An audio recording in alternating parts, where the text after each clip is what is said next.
All right, it's Gskee right here, and I have another special guest in the building with me, man. I got the big homie GLC. What up, bro? Man, first it was church, then church got on the move. You did. You always got something, words of wisdom to say, man. What's up, man? Ism, man, just spreading the ism to the congregation, man. That's all it is.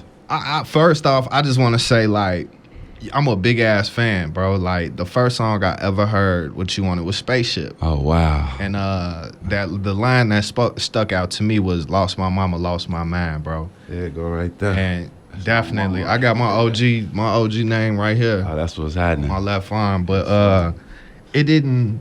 After I lost my OG, that line stuck out more. You know what I'm saying? I felt them words like instantly. Yes, that's the first line that came to my head when I lost my OG was "Lost my mama, lost my man," bro. And I was my like, condolences, brother.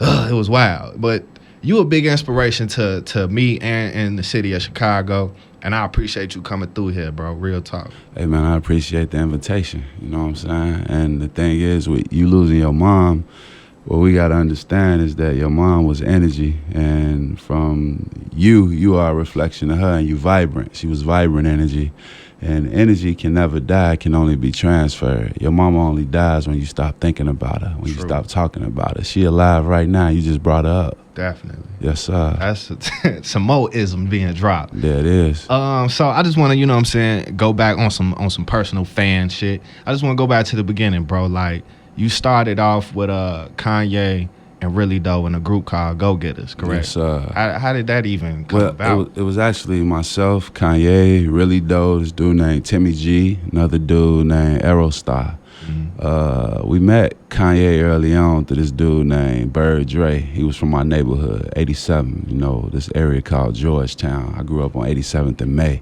Mm-hmm. Bird Dre and Really Though, they lived around the corner on 88th and Racine. Bird Dre left our neighborhood and he went to an elementary school called Vanderpool over in Beverly. Mm-hmm. And that's where he met Kanye. They was in a rap group together.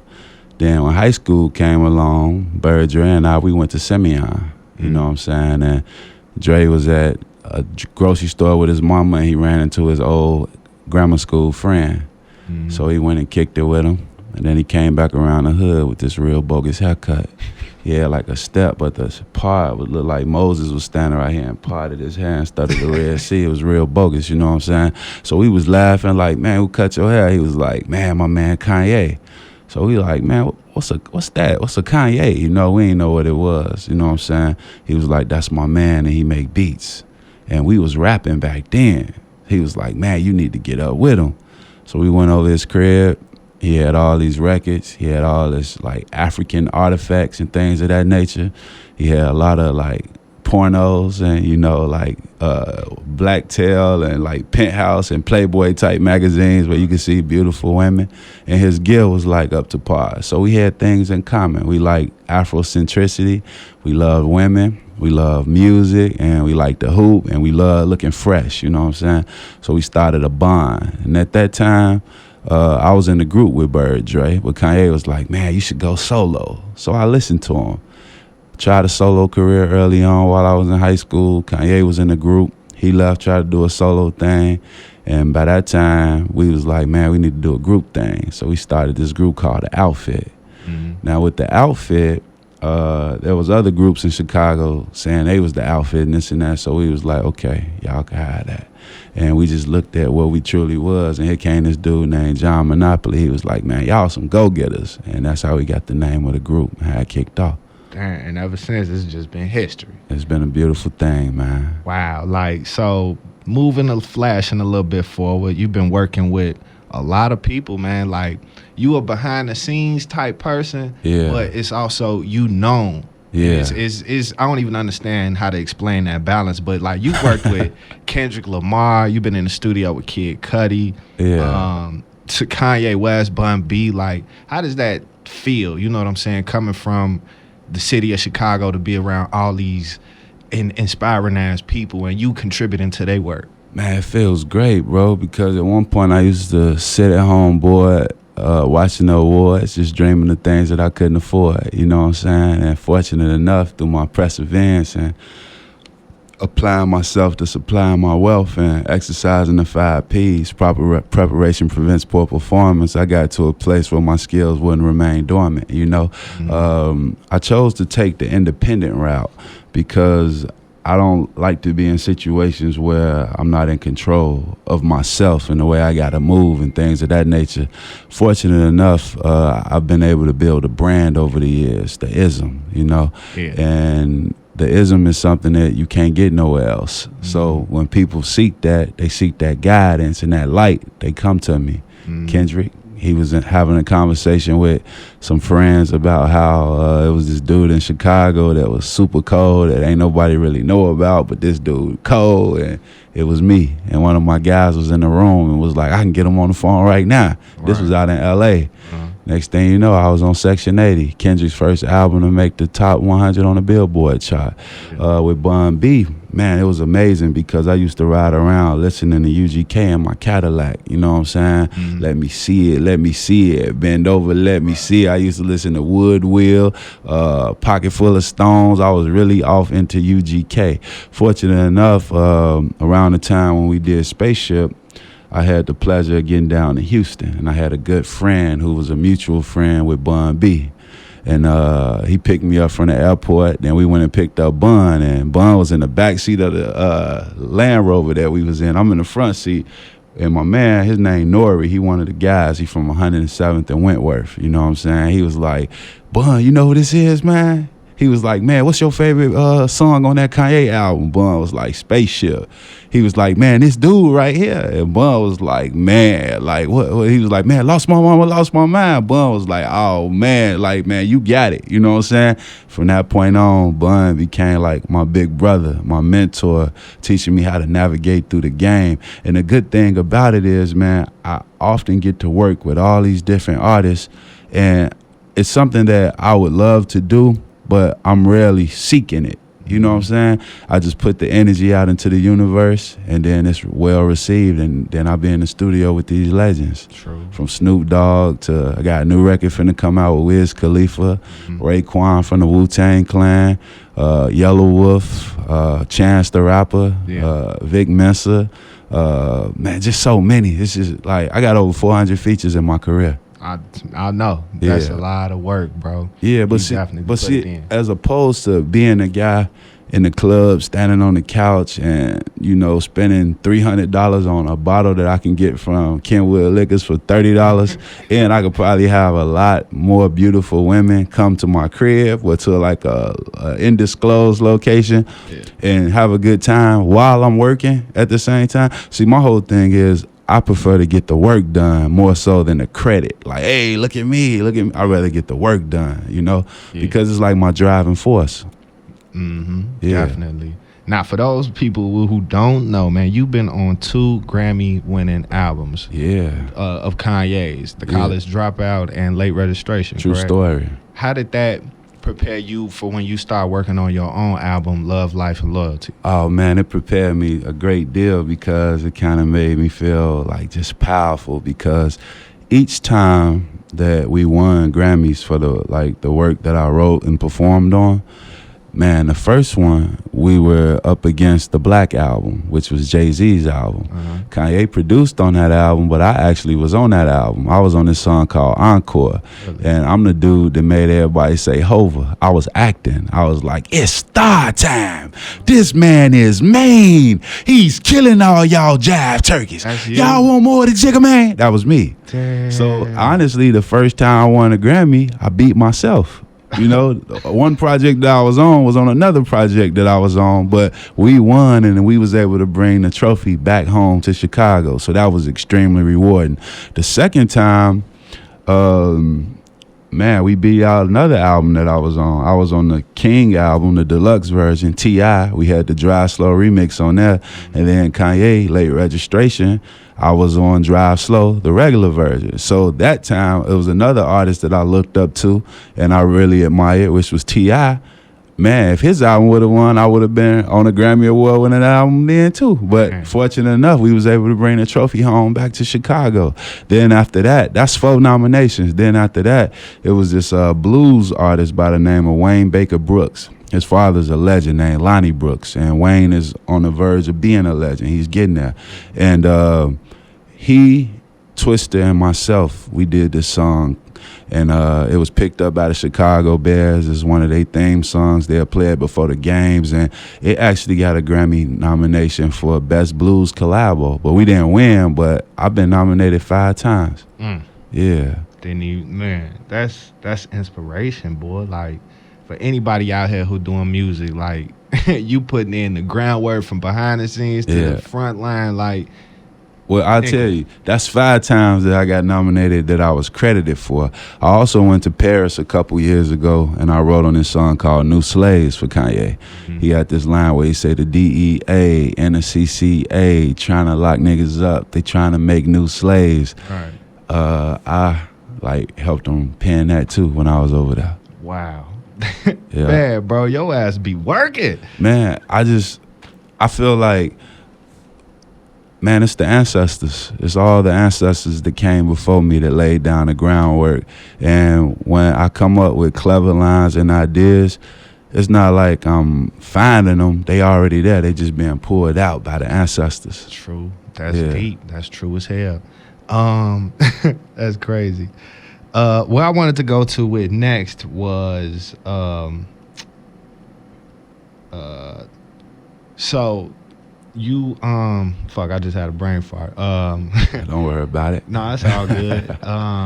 Smoke too much. Man. But anyway, yeah, so you put out your album Love, Life, Loyalty, and and you've been putting out a lot of shit since. Like, I remember the Malcolm X track. Yes, sir. And you got this new song called what is it? Cool Out. Yes, sir. What's the inspiration behind Cool Out, or the message, I should say? Man, I'm saying Mac-tastic game, what I gave to this game. I with him when I heard his music, when I met him up, he a lame. You know what I'm saying? Like, a lot of times when you get to a point where it's guys that be out here, you know, profiling and dirty macking on you and talking down and, you know, faking they move, you know what I'm saying? It's like all this pump faking, man, just cool out.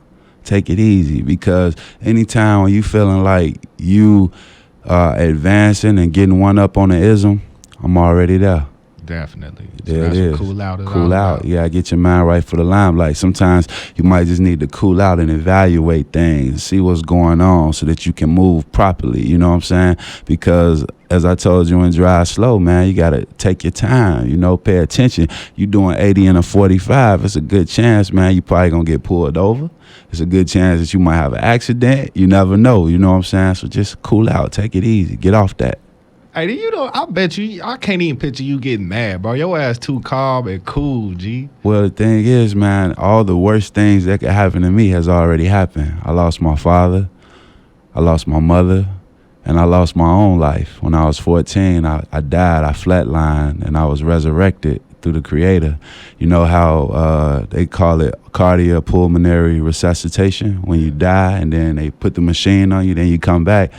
I was diagnosed with diabetes at 14, and I went into a mild coma, and then I like flatlined. And then I woke up and had my brothers and sisters standing over me, like crying, and I was back. You know what I'm saying? So I lost my life, my mother life, my father life. What else can happen, man? What else can you lose? Everything else is petty. Damn. Now, if that don't humble you, Yeah. damn, I don't know what will, man. Wow, that's deep, man. Yeah, and I realized, man, that, see, due to slavery, man, we were conditioned to be a certain way, to have this aggressive behavior, because we were mimicking what we thought power was, what we saw the slave masters doing to us when we were, like, you know, in captivity. And in ancient Africa, we were like the providers and the protectors of the family. But with slavery, if you try to be a provider and protector for your family, they completely emasculated you. They hung you from trees. They tied one half of your body to the other half to horses, shot a gun in the air, made the horses run, ripped you apart. They set your body ablaze. They castrated you. They stuck your penis in your mouth while you hanging from the tree in front of your daughter and your old lady and this and that. Or they sodomized you.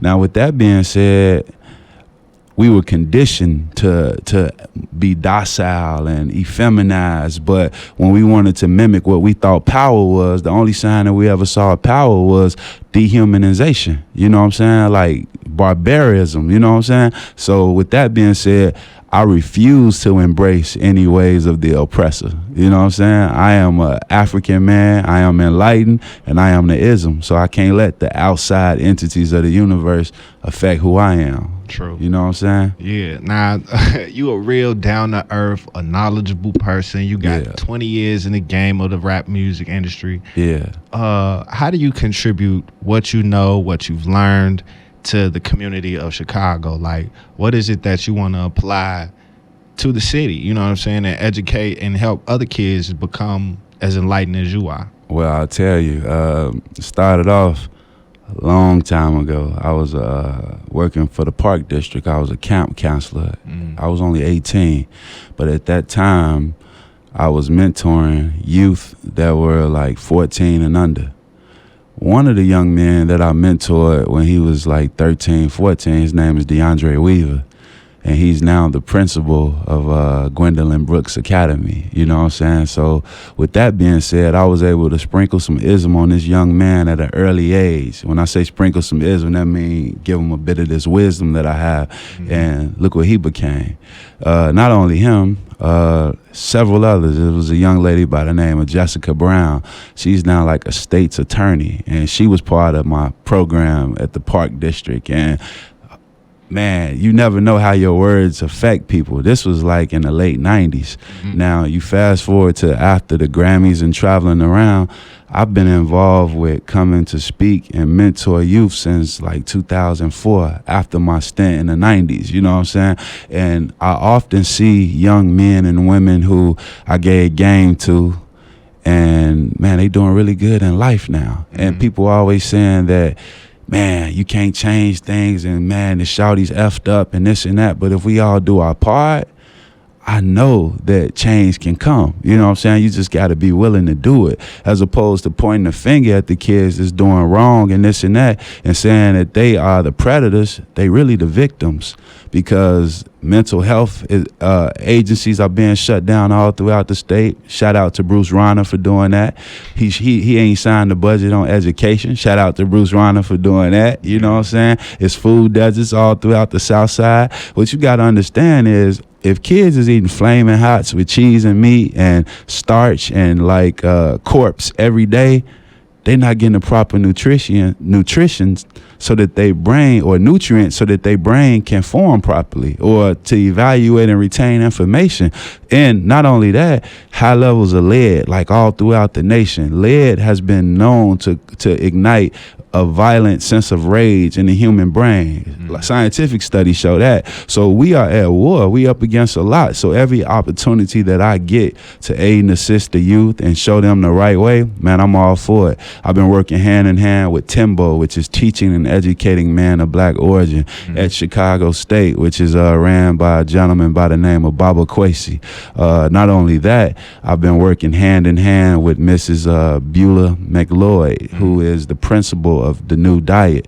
This is a school for the arts that's about to reopen in the Bronzeville area. And man, it's an exciting experience, because I get to work hand in hand with the youth and teaching them that, man, it's okay to be masculine if you're a guy. You know what I'm saying? You don't have to be effeminized just to be cool. You know what I'm saying? It's okay to use rationale and logic and not use emotions first. You know what I'm saying? It's okay to know that you are the creators of civilization, to know that before African people knew what a European was, we had a university in Thebes that had over 70,000 students enrolled that taught the 7 liberal arts already. You know what I'm saying? We are the founders of this. When they brought us from Africa, they were saying that we was illiterate, we was dumb, we was this and that. No, we were very literate. We had our own system of writing, and we had our own language.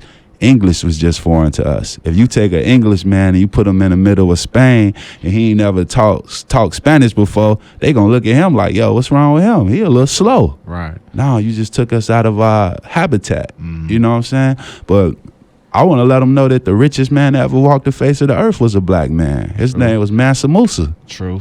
For those people who not in Chicago who watching us, the city of Chicago has been closing down a lot of schools. Yeah. And GLC spoke about Diet. It's on 51st and King. Yeah. And that was one of the schools that actually got me to graduate through high school. I had to go to Saturday school at Diet. So man, you snap. And that's where I'm at today because of Diet. Like if I wasn't for that Saturday school, I wouldn't have graduated. You know what I'm saying? I went to Bogan on 79th. Yes, and sir.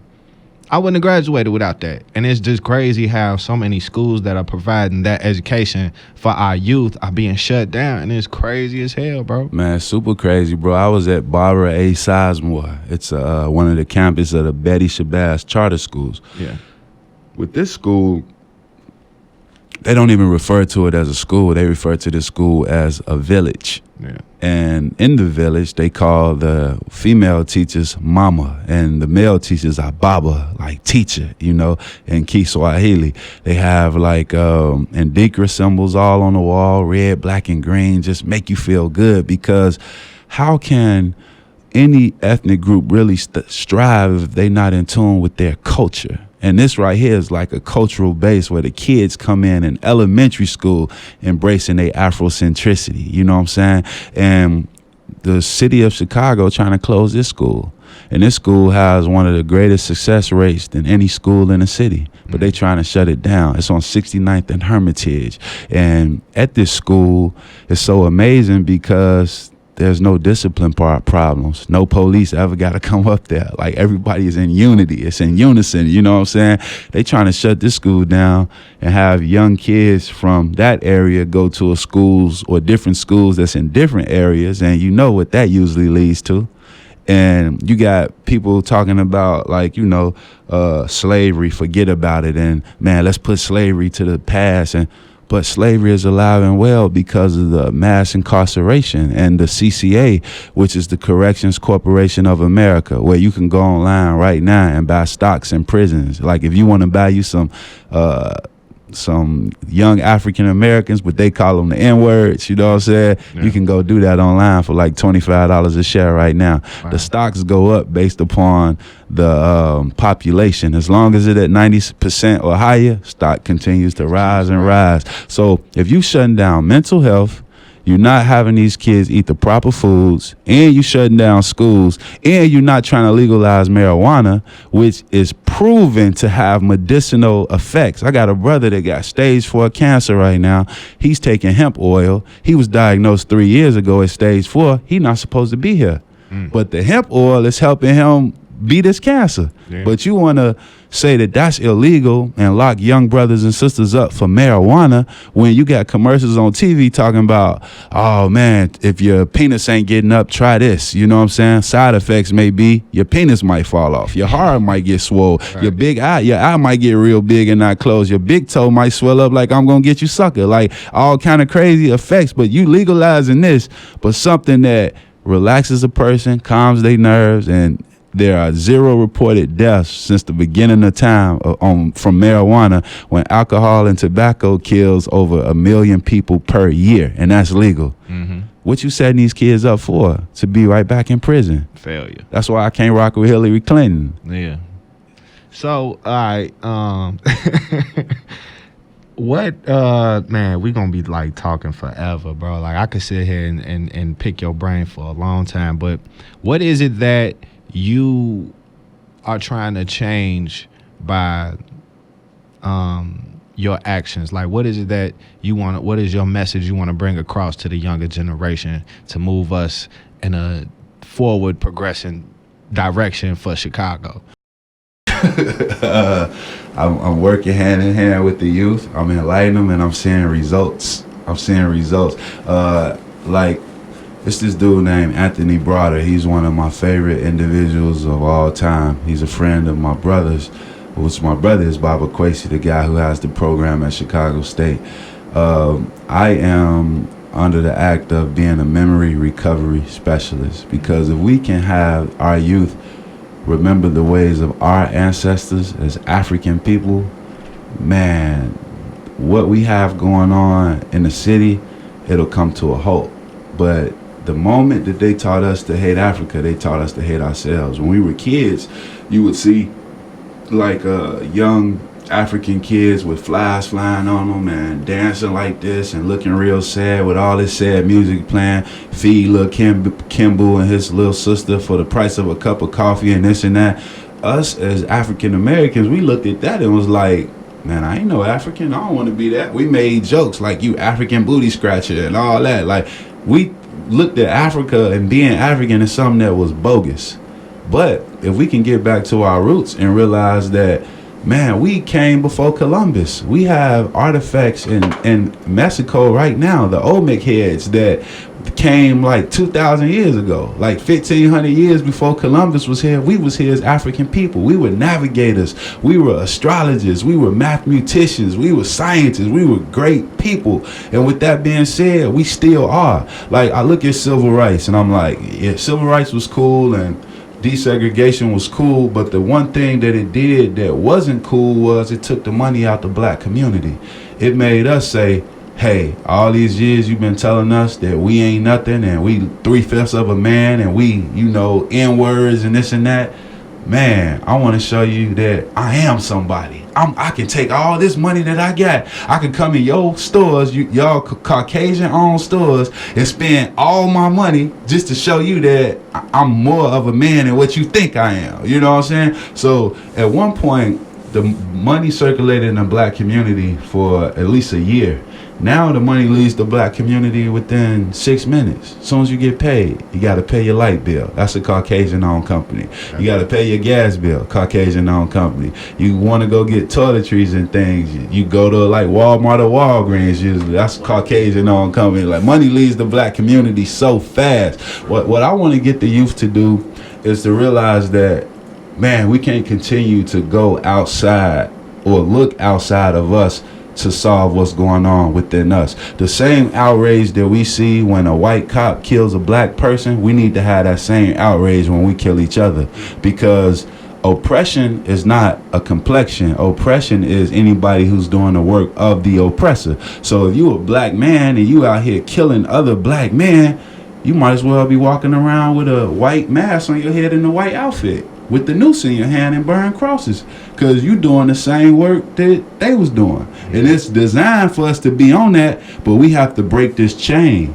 We have to be the ones to break the chain in every move and every aspect of living. We got to show the youth that, man, it's cool to be intelligent. You don't have to be a drug addict, addictive drugs, you know. Nothing that God gave us, anything God gave us is cool, you know. And I don't consider it drugs. Like, to me, marijuana is not a drug. It's a plant. But man-made substances that could lead to your death, like, man, think about Speaker Knockers. This was one of my favorite young artists. He died at 19 from lean.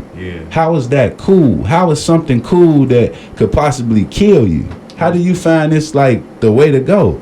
We have to let these kids know that you don't get no one up.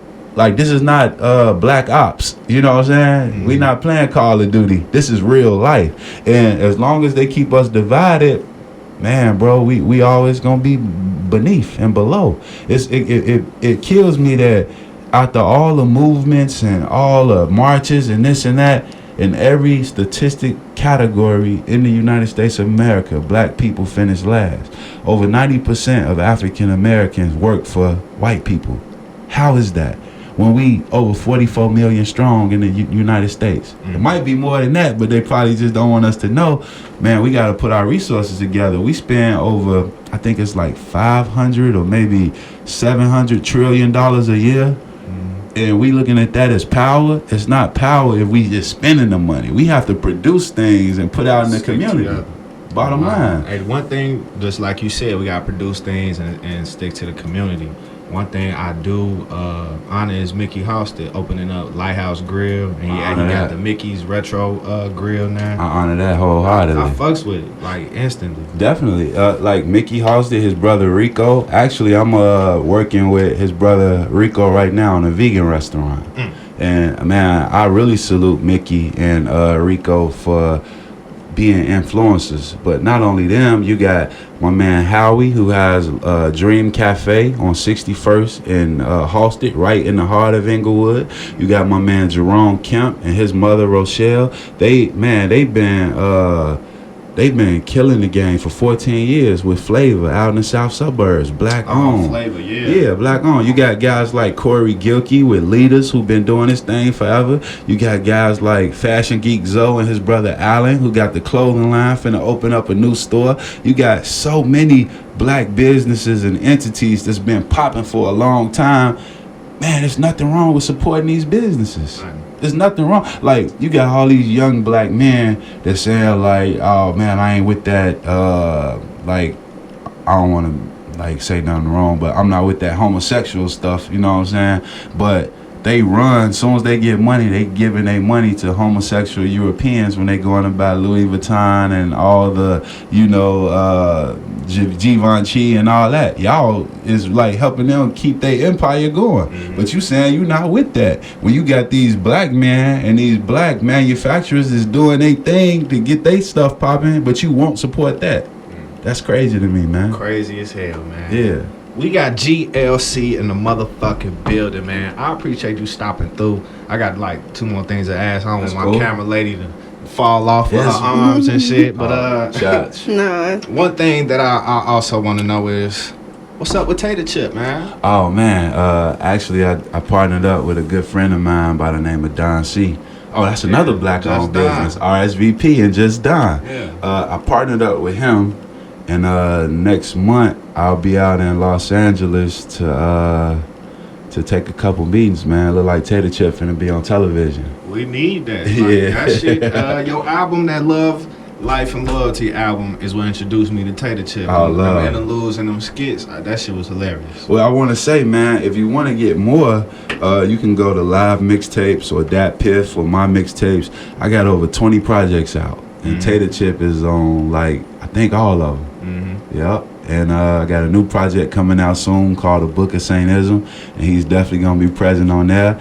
But the cartoon is coming soon. I think we're going to kick it off on YouTube just to build up the brand and let people see what this could become. And then from there, who knows, man, Adult Swim might be on the horizon. That would be dope if it was on Adult Swim. Hell yeah. One thing that also stood out was them pictures. Him being in all them pictures with them women, boy. Oh, yeah. Well, man, he's supposed to be getting out. Tater Chip been locked up. That's why you ain't been seeing no pictures. But, yeah, I think he going to be getting out. It's looking like, I talked to his lawyer the other day, like next week sometime. So, them pictures going to be back up and running. Get him back out here with the women, boy. Indeed. All right, one last thing I always do is a game called Catch Up Hot Sauce Barbecue. I'm going to name 3 things. Yeah. And you just pick one of the 3, all right? Check. So, the first, Janet Jackson, Nia Long, or Halle Berry? Halle Berry. Halle Berry? Yeah. I like Nia Long.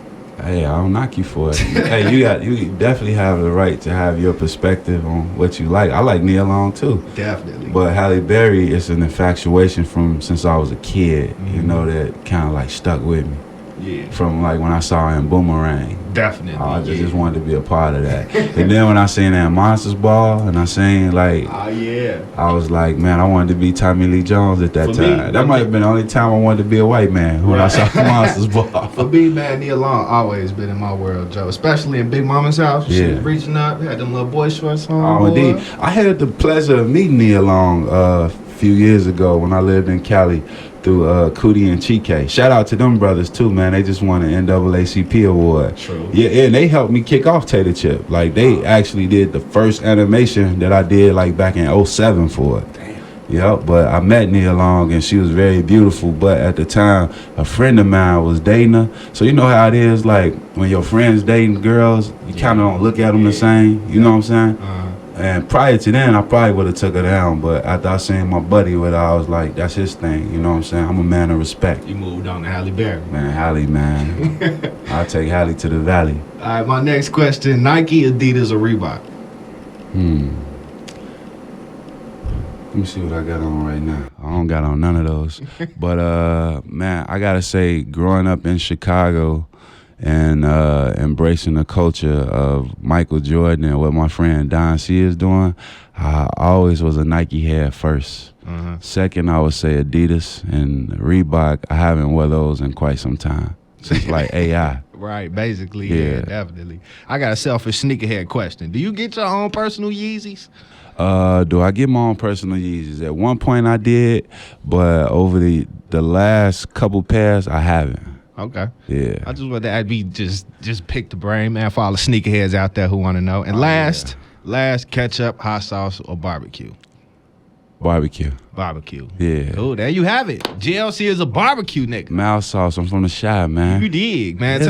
Tell everybody where they can find you at, all your new stuff, what you working on, man. We'll let them know. Church, man. If you want some ism, you go ahead and follow him at GLC THEISM. That's GLC, the ism. It'll keep you in tune with everything that's going on. My new single is out now. It's on SoundCloud. It's on Tidal. It's on Spotify. And man, I ain't gonna stop, man, until I continue to help elevate the mind of the Chi. Also, you'll catch me working in tune and like hand in hand up front on the front line with the new Diet School of the Arts, High School of the Arts, man, and the principal, Beulah McLeod. She's been summoned by President Obama, Magic Johnson, for the great work that she did at another school. She turned it around, and now she's at Diet, and man, we finna like really change the dynamics of the community. There it is. There you have it. That's the ism, the one and only GLC in the building, right here with Gskee. Church.